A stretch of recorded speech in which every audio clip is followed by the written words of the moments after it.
환절기가 돼서 기침을 하신 분들이 많은데 저도 살짝 감기가 왔습니다. 금요 심야 기도회, 정교인 심야 기도회, 저는 이제 묵상 기도를 좋아하지만 합심해서 기도할 때는 열심히 기도하려고 하다 보니 목이 좀 잠겼습니다. 두 가지가 같이 왔는데 전문 용어로는 아다리라고 합니다. 양해를 좀 해주시고, 추수감사주일입니다. 어떻게 감사하는 그런 삶을 사시는지 모르겠습니다. 요즘 이 시대가 쉽지 않은 시대입니다. 정말 쉽지 않은 시대예요. 그래서 감사하기가 그렇게 수월한 것은 아닌 것이 현실입니다. 그러나 감사할 때만 우리의 삶과 신앙은 온전해질 수가 있습니다. 요즘은 좀 많이 문화가 바뀌었어요. 우리나라 국가대표 선수들이 큰 국제대회를 나갔어요. 최종 결승까지 정말 어렵게 올라갑니다. 근데 아쉽게 결승전에서 지게 됩니다. 그럼 은메달을 따죠. 세계 최고의 선수들이 제가 생각할 때 모여서 은메달을 땄다는 것은요, 2인자거든요. 전 세계에서 2인자. 그럼 그건 대단히 감사한 일 아닙니까? 근데 과거에 보면은 시상대에 서서 우리나라 선수들이 얼굴이 밝지가 않아요. 아주 어두워요. 오히려 동메달을 딴 선수는 굉장히 환하게 막 관중들을 향해서 손을 흔들고 자기 나라 응원하러 난 그 백성들에게, 국민들에게 이렇게 막 표시를 하는데 고개를 숙이고 아주 침통한 표정으로 있단 말입니다. 또 더 나가서는 이제 모든 시상식의 순서가 끝나고 흔히 이제 뭐 금메달, 은메달, 동메달 딴 선수들이 서로 악수라도 하고 뭐 이렇게 포옹도 하고 하지 않습니까?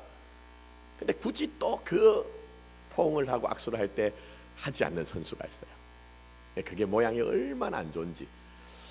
제가 그런 광경을 볼 때마다 내게 주신 축복도 감사할 수 있어야 축복이 되고 온전해질 수가 있겠구나, 그런 이제 생각을 하게 돼요. 자, 더 나가서 내게 주신 것을 감사할 수 있어야 내 주변에 있는 사람들, 또 내가 속한 것도 복되게 할 수가 있습니다. 여러분 한번 잘 생각해 보세요. 자기에게 감사가 없는 사람, 늘 불평과 원망만 있는 사람이 과연 내 곁에 있는 타인과의 관계가 온전할 수 있느냐 하는 거예요. 또 더 나가서 내가 속한 곳을 정말 복되게 할 수 있느냐. 저는 목회를 하다 보니 자기에게 감사가 없는 사람이요, 남들에게 굉장히 비판적이고 자기가 속한 곳을 어렵게 하는 것을 많이 봤어요. 그래서 내게 감사할 수 있어야 됩니다. 자, 오늘 본문 말씀 보시면 잘 아는 본문이에요. 예수님께서 십자가를 지시기 위해서 예루살렘으로 올라가시는 길에 이제 사마리아와 갈릴리 사이 경계를 이제 있는 곳에 한 마을을 지나가셨던 것 같아요. 자, 이 마을이 유대인이 사는 마을인지 사마리아 사람이 사는 마을인지는 잘 모르겠지만 추측하건대 그 당시에 유대인들은 사마리아인들이 사는 곳에 잘 가지 않았습니다. 그래서 유대인인 예수님이 그 마을을 이제 지나가면서 들어가셨다는 것은 아무래도 유대인들이 거주하는 마을이었을 가능성이 있다는 것이죠. 자, 그러나 이 마을이 뭐 번성한 그런 중심지는 아니었던 것 같아요. 변두리에 그야말로 경계 지역이 아니었겠느냐, 그런 생각을 합니다. 왜냐하면 율법에는 나한 자들이 정상인들을, 일반인을 가까이 하는 것이 금지가 돼 있기 때문입니다. 자, 어쨌든 여기에 보시면 이제 나환자들이 등장하는데요. 요즘도 이게 뭐 좋은 약이 나와가지고 고치긴 고칩니다만 아주 난치병이에요. 그러나 그 시대에는 이게 불치병입니다. 한번 걸리면 이제 뭐 손이 아시는 것처럼 이제 병이 깊어지면 달아나기도 하고, 또 발가락도 달아나기도 하고, 때로는 눈이 이제 없어지기도 하고, 그러다 종국에는 이제 목숨을 잃어버리는 아주 고약한 병이죠. 거기다가 전염병입니다. 이 가정에서도 격리가 돼야 되는, 내 사랑하는 혈육들과 전부 다 찢어져야 되는 그런 이제 아픔을 겪어야 되는 사람들입니다. 여러분 혹시 벤허라는 영화를 과거에 보신 기억이 있으실 것 같아요. 거기에 보시면 이제 동굴에 나병 걸린 사람들이 모여 살잖아요. 그래서 오늘 여기에 10명의 나병 환자들이 왜 등장하느냐? 그 당시에 그 사람들이 먹고 사는 길이 요원하니까 그렇게 함께 모여 살았다는 거예요. 지나가는 사람들이 이 사람들에 대해서 좀 불쌍히 여겨가지고 뭐 먹을 것들을 좀 주면 그것 가지고 이렇게 연명을 하다가 그게 떨어지면은 이제 때를 지어가지고 그렇게 이제 구걸을 하러 이제 나오는 그런 이제 장면입니다. 그러다가 여기에 보시면은 이제 이 10명의 사람들이 예수님이 이 동리를 지나간다는 소식을 들었던 것 같아요. 그래서 주님께 나와가지고 그들이 얘기하는 것이 예수 선생님이여, 예수 랍비여, 우리를 좀 불쌍히 긍휼히 여겨 주십시오. 그렇게 이제 얘기를 합니다. 자, 그러면 우리는 여기서 영적인 중요한 논리를 하나 발견할 수가 있습니다. 추측할 수 있는 것은 이들이 왜 예수님에게 왔겠느냐. 제가 이미 말씀드린 것처럼 이들은 소문을 들었을 가능성이 있다는 거예요. 수많은 병자들을 낫게 하신, 말씀 한마디로 눈먼 자의 눈을 뜨게 하시고, 안전뱅이에 그 걷지 못하는 것을 걷게 하시고, 그 놀라운 소식에 소문을 들었던 이 사람들이 주님 앞에 나왔다는 것입니다. 자, 그렇다면 여기서 영적 원리가 무엇입니까? 바로 믿음이란 것은 아주 단순하지만, 믿음은 어디서 난다고요? 들음에서 나며, 믿음은 들음에서 나며, 들음은 그리스도의 말씀으로 말미암았느니라 하는 그 영적인 논리를 발견할 수가 있다는 것입니다. 여러분 잘 생각해 보시면 신앙의 세계는 그래 복잡한 게 아닙니다. 신앙의 세계는 잘 들어야 됩니다. 신앙의 세계는 안 듣기로 작정하신 분에게는요, 백약이 무효한 거예요. 백약이 무효한 거예요. 그분이 아무리 과거에는 대단한 신앙의 이력과 내용을 가지고 있고 자기의 몸을 불사를 만한 그런 열심과 헌신의 삶을 살았다 할지라도 오늘 지금 이 순간 하나님의 음성을 듣지 못한다면 아무 소용이 없다는 거예요. 그래서 이 순간 우리가 예배를 드릴 때도 내 마음의 문을 열고 귀를 열고 주님 앞에 나와서 경청해야 됩니다. 우리 주님께서 말씀하실 때에 귀 있는 자는 들으라 말씀하셨어요. 또 들을 귀 있는 자는 들을지어다라고 말씀하셨어요. 마태복음에 3번, 마가복음에 2번, 또 누가복음에 1번 반복해서 말씀하신 이유가 뭡니까? 주님께서 마태복음 11장에 이 세대를 가르쳐 이르기를 마치 이 세대는 피리를 불어도 춤추지 않고 슬피 울어도 가슴을 치지 않는 시대라고 얘기를 하셨는데, 주님의 시대만 그런 것이 아니라 오늘 이 시대도 그렇기 때문에 주님은 우리에게 귀 있는 자는 들을지어다, 귀 있는 자는 들을지어다, 그렇게 우리에게 말씀하고 계시는 것입니다. 저는 묻습니다. 오늘 여러분은 하나님 앞에 나오실 때 어떤 마음을 가지고 나오셨습니까? 정말 주님의 말씀을 잘 듣고 계십니까? 믿음은 들음에서 나며 들음은 그리스도의 말씀으로 말미암았느니란 이 영적인 논리를 알기 때문에 주여 내게 한 말씀만 주옵소서, 내 영혼을 살릴 수 있는 한 말씀만 주옵소서 하는 그 간절한 기대와 소원을 가지고 이 예배에 참여하셨나는 것입니다. 저는 다시 한번 여러분에게 부탁드립니다. 믿음은 어디서 난다고요?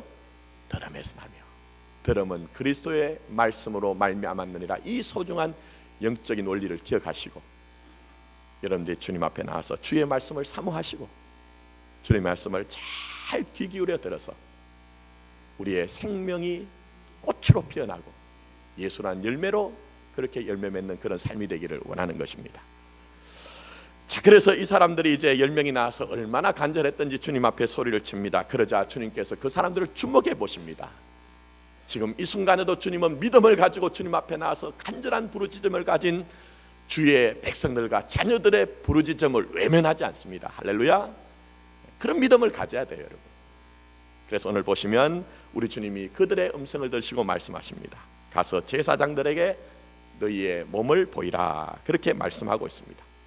그래서 이들이 주님의 말씀을 듣고 제사장에게 가는 도중에 그들이 깨끗함을 받았다 하는 것이 오늘 본문의 내용이에요. 근데 이까지는 보통의 어떤 치유의 사건들과 비슷한 어떤 의례를 가지고 있습니다.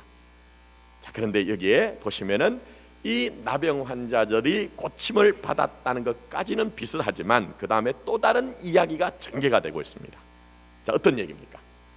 10명의 사람들이 다 가는 도중에 고침을 받았지만 그 나머지 9은 각자 자기 고향으로 자기의 집으로 돌아갔던 것 같아요. 근데 그 중에 한 사람, 유일하게 이방인 사마리아 사람 한 사람만이 하나님께 영광을 돌리고 주님 앞에 돌아와서 주님께 감사할 때에 주님께서 말씀하십니다. 10중에 9은 어디 있느냐? 10중에 9은 어디 있느냐? 전부 다 10명이 다 고침을 받았는데 그 9은 어디 있고 너 혼자만 왔느냐? 주님이 그런 섭섭한 마음을 말씀하셨던 것 같아요. 그리고 주님은 그 감사를 표현하는 이 사람에게 말씀합니다. 내 믿음이 너를 구원하였느니라. 나머지 9명이 들어보지 못한 깊은 차원의 믿음, 그걸 지금 주님께서 이 사람에게 지금 선포를 하고 계시단 말입니다. 그러면 이 추수감사주의를 맞아서 오늘 이 본문의 사건을 통해서 우리의 신앙을 다시 한번 돌아보시고 우리가 어떤 믿음을 가져야 될 것인가 하는 것들에 대해서 주님의 음성을 듣는 그런 시간이 되길 원합니다. 자, 먼저 주님은 우리에게 말씀하신 것이 있습니다. 감사가 있을 때 여러분의 믿음이 온전해진다고 말씀하고 계세요. 뭐가 있어야 된다고요? 감사가 있어야 된다고요. 오늘 여기에 본문의 말씀을 보시면 이 10명의 믿음은 어떤 면에서는 동일한 믿음을 가지고 있어요. 동일한 믿음의 역사 속에서 자기 몸이 치병이 되는 그런 은혜를 맛봅니다. 그러나 감사가 있느냐 감사가 있지 않느냐 하는 것은 대단한 또 다른 결과를 지금 나타내고 있어요. 자, 14절 말씀 보시기 바랍니다. 보시고 이르시되 가서 제사장들에게 너희의 몸을 보이라 하셨더니 그들이 어디서 깨끗함을 봤죠? 가다가 깨끗함을 받습니다. 무슨 얘기입니까, 여러분? 그렇다면 주님이 이 사람들을 만났을 때나 주님이 이 사람들에게 말씀을 전하실 때 깨끗함을 받은 것이 아니라 이들이 주님의 말씀을 믿고 순종하여 가는 도중에 병이 나았다는 거예요. 근데 이 믿음은 10명 중에 동일하게 다 10명이 그 믿음을 가지고 있었다는 사실을 발견할 수가 있습니다. 근데 여러분, 이 믿음은 간단한 믿음이 아닙니다. 구약을 보시면 나 환자가 자기 몸이 나았을 때, 낫지 않았는데 가는 것이 아니고 나았을 때야 제사장에게 가서 자기 몸을 보이고 병이 낫다는 것을 확정을 받아야 됩니다. 근데 지금 이 순간 주님이 이들을 만났단 말입니다. 주님 우리를 좀 고쳐주십시오, 불쌍히 여겨주십시오 했을 때도 그들의 몸의 변화는 아무것도 없었습니다. 그리고 주님이 제사장들에게 가서 너희의 몸을 보이라고 말씀하실 때에도 그들에게 그들의 몸에 있는 그 환처는 전혀 변화가 없었을 가능성이 있다는 거예요. 현상적으로 아무 변화가 없는데 그들은 그 믿음을 가지고 동일하게 그들은 제사장을 향해 나가고 있다는 거예요. 얼마나 대단한 믿음입니까?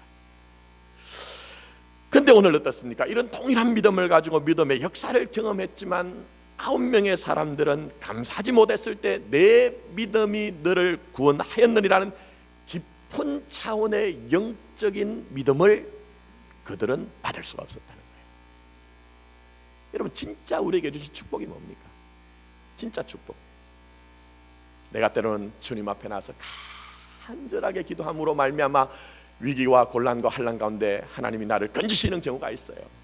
물질의 문제든지 건강의 문제든지 자녀들의 문제든지 현상적으로 그런 것들이 해결될 때가 있어. 그러나 그게 궁극적으로 우리에게 진짜 축복이 되냐 하는 거예요, 여러분. 성경이 우리에게 말씀하는 것은 하나님과의 온전한 관계 속에서 구원을 내가 현재적으로 누리는 것이 가장 큰 축복이요 은혜라는 것입니다. 그런데 이 사람들은 병이 나서 자기의 고향으로 돌아가고 자기의 집으로 돌아가서 사회적인 관계는 전부 회복되었을지 모르지만 몸은 깨끗하게 되었을지 모르지만 구원이 오늘 너에게 임하였느니라 하는 그 진짜 축복을 알지 못하였다는 거예요, 여러분. 그런데 이런 모습이, 이런 이 9명의 모습이 어떤 면에서 오늘 현대 크리스찬들 성도들의 모습이 아니냐 하는 것입니다. 자, 생각해 보십시오. 우리는 우리 주님이 우리 인생의 구원자라는 그 믿음을 가지고 있습니다. 말씀드린 것처럼 우리는 때로는 위기를 만날 때 정말 우리가 주님 주신 믿음을 가지고 주님 앞에 부르짖을 때 우리의 위기와 곤란 가운데 우리를 건지시는 삶의 간증도 있는 분도 계십니다, 여러분.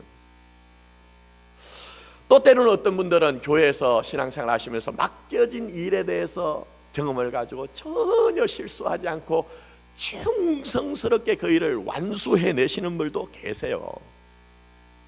근데 정작 내게 주신 은혜에 대해서, 오늘 내게 주신 은혜에 대해서 내가 감사하지 못하기 때문에 하지 않는 것은 아니라 하고 있지만 그 속에서 진짜 기쁨이 뭔지를 몰라요, 여러분. 진짜 능력이 뭔지를 몰라요, 여러분. 그래서 주께서 공급하시는 그 힘과 능력이 무엇인지를 체험하지 못하기 때문에 하지 않는 것은 아니라 하고 있지만 내가 피곤할 뿐인 인생을, 신앙생활을 하는 경우가 있더라는 것입니다. 자, 그러나 오늘 한 사람 우리가 주목해 봅니다. 이 사람은 이방인입니다. 사마리아 사람입니다. 그런데 이 사람은 오늘 여기에 말씀을 보시면 누가 강박한 게 아닙니다, 여러분. 누가 명령한 게 아니에요. 당신의 몸이 깨끗하게 되었기 때문에 주님에게 가서 그렇게 감사를 표하는 것이 인간적인 도리가 아닙니까? 라고 누가 그에게 조언을 한 게 아니에요. 그는 받은 은혜에 대해서 너무 감사하고 깨달음 받은 그 하나님의 그 응답에 대해서 너무 감사하기 때문에 자운하여 자발적으로 주님 앞에 나와서 감사할 때에 우리 주님은 그 모습을 보시고 이 모습을 주님께서 기뻐하실 뿐만 아니라 내 믿음이 너를 구원하였느니라, 내 믿음이 너를 구원하였느니라는 믿음의 그 구원이 현실화되는 놀라운 축복을 누릴 수가 있었다는 것입니다. 그렇기 때문에 우리에게 무엇이 회복돼야 됩니까? 가장 근본적인 것이 무엇입니까, 여러분? 이것도 중요하다, 저것도 소중하다 하지만 우리가 내게 주신 은혜 앞에서 감사할 수 있어야 됩니다. 어떤 상황 가운데서도 주신 은혜에 대해서 감사할 때 그것이 하나님에게 영광이 되는 것입니다. 아무쪼록 저와 여러분들이 우리의 마음에 있는 삶에 있는 감사가 회복이 되어서 주신 믿음이 온전해짐으로 말미암아 내 믿음이 너를 구원하였느니라, 내 믿음이 너를 구원하였느니라는 믿음의 역사를 경험하는 여러분의 삶이 되기를 예수님의 이름으로 축복합니다. 두 번째로 주님이 우리에게 말씀하시는 것은 응답도 감사가 있을 때 온전할 수 있다는 거예요. 내게 주신 응답도 내게 주신 은혜도 감사가 있을 때 온전해질 수가 있다는 거예요, 여러분. 자, 13절 말씀 보십시오. 소리를 높여 이르되 예수 선생님이여 우리를 불쌍히 여기소서, 그렇게 얘기했어요. 이거 뭐 문자로 보니까 그럴 수 있다 생각하지만 제가 볼 때는요, 이들은 목이 타자라고 외쳤을 것 같아요. 원래 나병 환자들은 정상인들 가까이 가면 안 됩니다. 돌을 맞습니다. 그렇기 때문에 사정이 절박하면 절박할수록 어떤 면에서 내 인생의 마지막 희망이라고, 마지막 소망이라고 생각되었기 때문에 그들은 주님을 만났을 때에 우리를 불쌍히 여겨달라고 그렇게 소리를 쳤습니다. 그리고 이제 그들의 소원의 응답을 받은 사람이에요, 여러분. 그리고 이 사건이 얼마나 특별한지, 여러분, 물론 성경에는 사람들이 치유가 되고 회복이 된 많은 사건들이 있지만 이 나환자가 치유가 되었다, 물론 몇 군데 나타나지만 아주 특별한 사건이죠. 특별한 사건이에요, 여러분. 그렇게 흔하지 않은 그런 놀라운 일인데 이들의 그 절박한 사정을 주님께서 주목해 보시고 이들에게 응답해 주셨다. 이거 얼마나 감사하냐는 거예요. 그런데 오늘 말씀을 보니 10사람 중에 9명은 다 돌아가고 1명만이 감사를 하였더라. 1명만이 감사를 하였더라. 그래서 주님도 섭섭하셨던지 뭐라고 합니까? 10사람이 다 깨끗함을 받았는데 근데 그 나머지 9은 어디 있느냐라고 그렇게 주님이 섭섭함을 토로하고 계세요. 여러분, 그런 것을 보면 우리가 신앙생활하는 중에 은혜를 받고 응답을 받았다 할지라도 전부 감사하는 것은 아니라는 거예요. 감사할 수 있는 자체가 이미 하나님이 주신 큰 은혜와 축복 속에 들어가 있는 사람이라는 것의 반증이라는 것을 우리가 알 수가 있다는 거예요, 여러분. 그래서 우리에게 응답이 중요한 것이 아니라 사실은 응답 이후에 감사하느냐 감사하지 않느냐는 것이 훨씬 더 소중할 수 있다는 사실을 발견하게 되죠. 그래서 사도 바울은 로마서 1장 21절에 하나님을 알되라고 얘기했습니다. 하나님을 모르는 게 아니에요. 하나님을 알되 하나님을 영화롭게 아니하며 감사하지도 아니하고 얘기합니다. 하나님을 알되 하나님을 영화롭게도 아니하고 감사하지도 아니한다고 얘기해서 어떤 면에서는 잘못된 어떤 왜곡된 신앙의 모습을 우리에게 드러내고 있습니다. 교회를 나오지 않는 것이 아닙니다. 예배를 드리지 않는 것이 아닙니다. 예수님을 인정하지 않는 것이 아닙니다. 예수님을 다 인정하고 종교 생활은 다 하고 있지만 그는 하나님 앞에 궁극적으로 영광을 돌리지 못하고 감사의 생활이 없을 때 진짜 복음 안에서 믿음 안에서 풍성한 삶을 우리가 살 수가 없다는 거예요, 여러분. 그래서 우리가 감사한 것이 얼마나 소중하냐. 자, 특히 15절 말씀 한번 보십시오. 거기에 보시면 그 중에 한 사람이 자기가 낳은 것을 보고 큰 소리로 하나님께 영광을 돌리며 돌아와 얘기했습니다. 같은 길을 가다가 제가 볼 때 맥락상에서는요, 이 10사람이 동시에 다 낳은 것 같아요. 동시에. 근데 오직 한 사람만이 하나님께 영광을 돌리고 주님께로 돌아와서 감사를 하고 있단 말입니다. 그럼 우리는 의문이 있습니다. 아니, 그 10사람 중에 왜 9명은 주님께로 오지 않고 이 한 사람만이 하나님께 영광을 돌리고 주님께 돌아왔을까? 제가 추측할 때는요, 이 나머지 9명은 자기 사정이 급한 거예요. 내 피로가 더 소중한 거예요. 내 피로가 더 소중하고 내 사정이 급하기 때문에 주님 앞에 돌아와서 영광을 돌리고 주님 앞에 감사하지 못하는 그런 모습을 볼 수가 있다는 것입니다. 자, 무슨 얘기냐? 레위기 13장 45절부터 46절에 보면 이 나환자들에 대한 규례가 있습니다. 제가 구절은 안 읽어드리겠습니다. 말씀 노트에 있습니다. 거기에 보시면 몇 가지가 있습니다. 첫 번째는 이 나환자들은 부정한 자로 자기를 취급해야 됩니다. 부정한 자로. 일단은 그렇기 때문에 말씀드린 것처럼 가족들하고도 찢어져서 생활을 해야 돼요. 같이 하지 못합니다. 그래서 대부분의 이 나병 환자들은 그 당시에 유랑 생활을 해야 됩니다. 자, 두 번째, 혹시라도 사람을 만나는 경우에 그 사람들에게 자기가 해야 되는 처신법이 있습니다. 그게 뭐냐 하면 옷을 찢고 머리를 풀어야 합니다. 이건 뭐냐 하면 슬픔과 애통을 나타내는 표시인데요, 이것은 뭐냐 하면은 죽은 자의 표시를 내라는 겁니다. 그러니까 무슨 얘기냐, 내가 지금 살아있으나 사실은 죽은 자와 같습니다 하는 것들을 나타내라는 거예요. 자, 그 다음에 이 나은 자 세 번째로는 자기 스스로 자기에게 말씀드린 것처럼 부정한 자로 취급하라고 했는데, 그냥 취급하는 것이 아니라 사람들을 만나면 부정하다라고 소리를 치라는 거예요.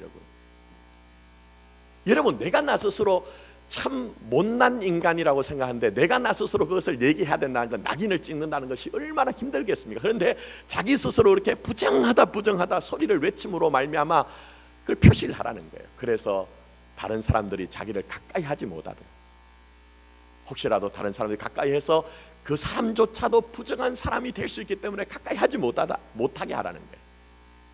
그리고 마지막 네 번째로는 입술을 가리라는 거예요. 사실은 정확한 표현을 하자면 입술을 가린다기보다는 자기 입술을 친다는 표현이 맞습니다. 자기를 그렇게 비하를 하라는 것이죠. 그러니 여러분 한번 잘 생각해 보세요. 이 사람들이 나병에 걸린 후로는 자기가 자기 스스로를 어떻게 생각했겠느냐 하는 거예요. 다른 사람도 저 사람은 저주받은 사람이야, 하나님께 버림받은 사람이야 라고 생각했을 뿐만 아니라 자기 스스로도 그런 인생에 대해서 그렇게 생각을 했지 않겠느냐 하는 것입니다. 다 거절당하고 거부를 당했던 것이죠. 근데 이제 그들의 삶에 놀라운 일이 생겼습니다. 주님을 만났고 주님의 말씀 속에서 제사장을 만나러 가는 길에 그들의 몸이 어린아이의 피부처럼 깨끗하게 되었을 때 그들은 어땠을까요?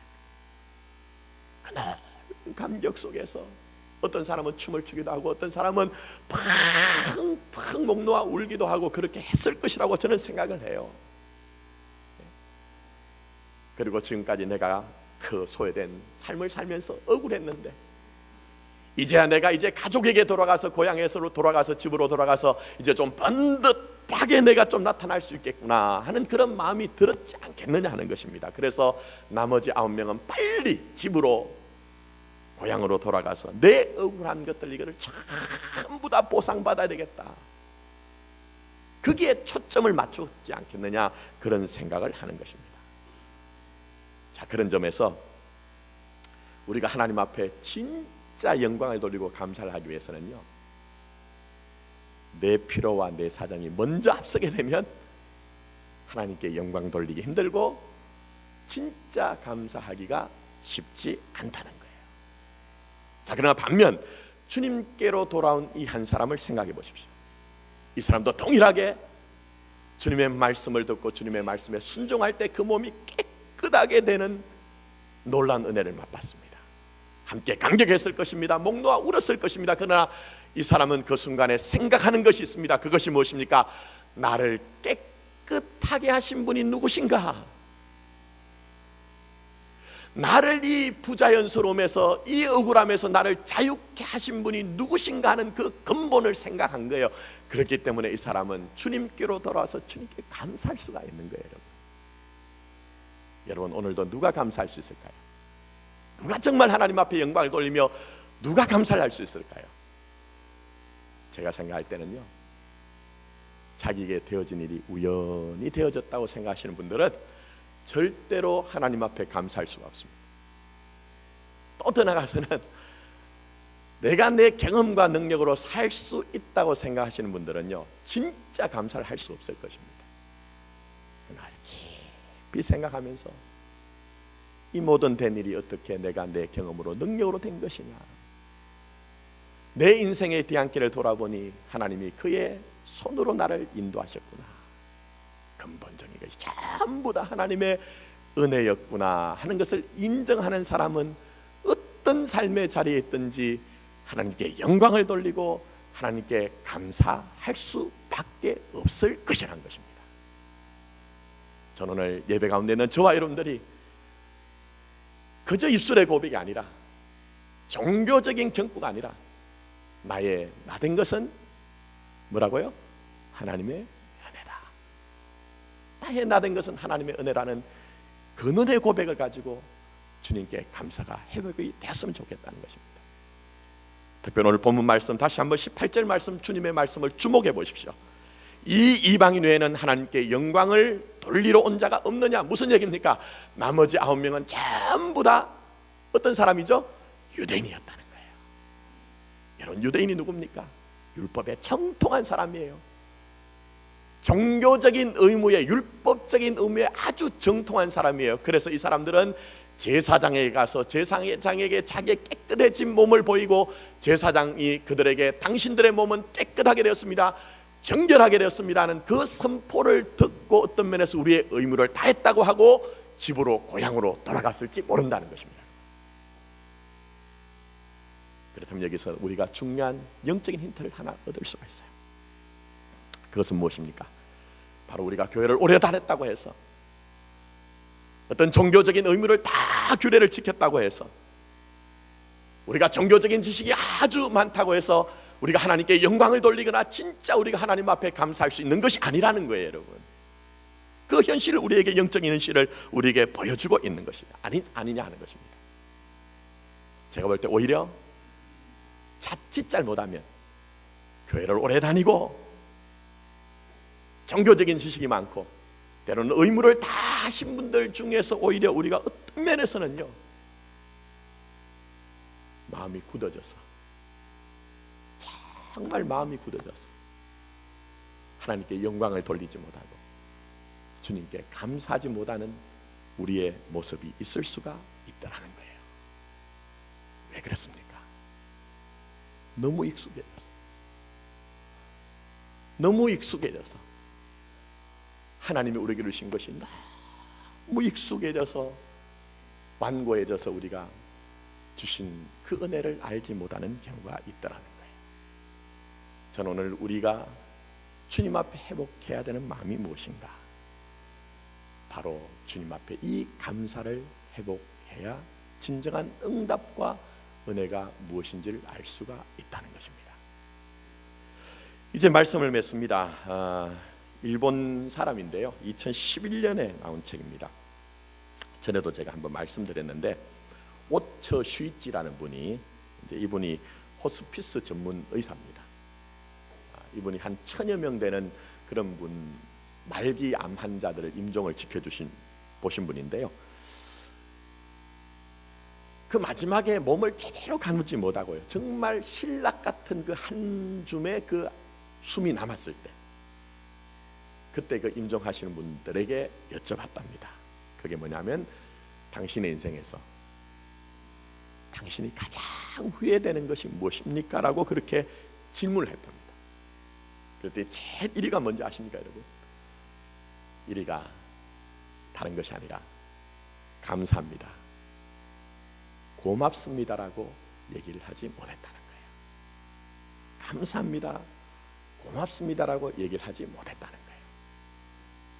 뭐 빌딩이 저기 있는데, 아파트가 저기 있는데, 통장이 몇 개가 있는데 그게 비밀번호가 뭐라, 이런 거는요 그래도 힘이 있을 때 얘기를 한다는 거예요. 근데 그 마지막 순간에 정말 그 숨 한 가닥이 남았을 때는요, 가장 후회하는, 눈뜰 힘조차 없을 그때 가장 후회하는 것이요, 가장 많이 말을 하는 것이 미안합니다, 미안합니다. 내가 감사하지 못했다는 거예요. 내가 감사해야 되는 그 순간에 감사하지 못했다는 거예요. 어떻습니까? 오늘 우리 주님이 우리에게 말씀하십니다. 이 이방인 외에는 하나님께 영광을 돌리러 온 자가 없느냐. 말씀을 잘 보세요. 어려운 말씀 아닙니다. 주님의 의도는 감사가 곧 하나님께 영광이라는 거예요. 감사가 곧 하나님께 영광이고, 하나님께 진짜 영광을 돌리고자 하는 사람은 감사할 수밖에 없다는 거예요. 여러분, 우리 신앙 생각 바꿔야 됩니다. 하나님이 여러분에게 무슨 거대하고 위대한 일을 바라지 않습니다. 우리가 한 걸음 한 걸음 살아가는 믿음의 삶 가운데 작은 것, 사소한 것처럼 보여진다 할지라도 내게 주신 은혜를 인식하고 내게 주신 그 감사를 깨달음으로 말미암아 순간순간 감사할 때 그것이 하나님 앞에 영광이 된다는 것입니다. 그리고 그렇게 감사할 때 내 믿음이, 여러분 가진 그 믿음이 여러분을 구원하는, 정말 믿음의 역사가 무엇인지, 구원의 현실이 무엇인지를 알아가는, 누려가는 그런 신앙생활을 할 수가 있다는 것입니다.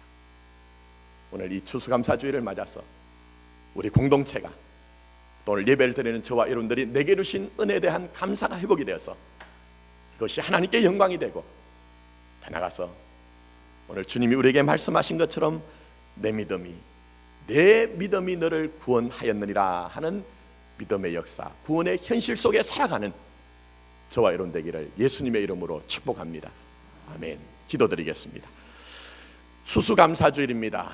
1년에 한 번 감사하자는 것이 아니라 이날을 정하여 감사하는 삶이 하나님께 영광이 되고, 진짜